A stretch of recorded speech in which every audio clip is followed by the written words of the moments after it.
Amnesty te raconte, il existe 3 façons d'être une âme. L'âme de la terre, que l'on appelle Gaïa, aime toucher la terre, marcher pieds nus, construire, prendre soin et protéger. Elle est là pour vivre, grandir et soutenir la vie sur terre. L'âme de la source aime parler avec le cœur, utiliser des mots qui rassurent, expliquer avec douceur et aider chacun à comprendre ce qu'il ressent. Elle rappelle l'amour, le calme et le juste. L'âme des étoiles, ou âme cosmique, aime comprendre ce qui est complexe, imaginer le futur, voir les liens invisibles et penser autrement.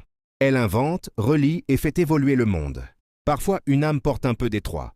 Il existe des enfants et des adultes qui ressentent profondément leur corps et la terre, qui ont des mots apaisants et une compréhension large et rapide. Ils enseignent sans le vouloir, non par des leçons, mais par leurs paroles, leurs questions et leur façon d'être. Enseigner n'est pas diriger ni savoir plus que les autres. C'est parfois simplement dire une phrase qui aide ou expliquer avec des mots gentils. L'enfant peut se souvenir de ceci, il n'a rien à prouver et rien à devenir de plus. Si ces mots font du bien, c'est déjà suffisant. Et le silence est aussi juste. Les métiers de l'âme de Gaïa sont ceux qui font tenir la vie. Agriculture, pêche, artisanat, soins du corps, cuisine, éducation de terrain et protection de la nature. Gaïa reconnaît ceux qui nourrissent, réparent et protègent le vivant. Les métiers de l'âme de la source sont ceux qui éclairent et relient les cœurs. Enseignement, écriture, art, médiation. Accompagnement, travail social et transmission.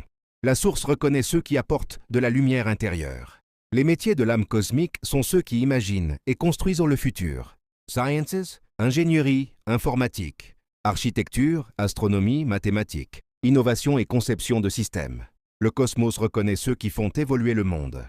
Certaines personnes, enfants ou adultes, aiment à la fois agir concrètement, expliquer avec le cœur et structurer avec l'esprit.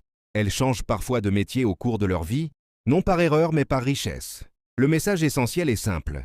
Il n'existe ni petit ni mauvais métier.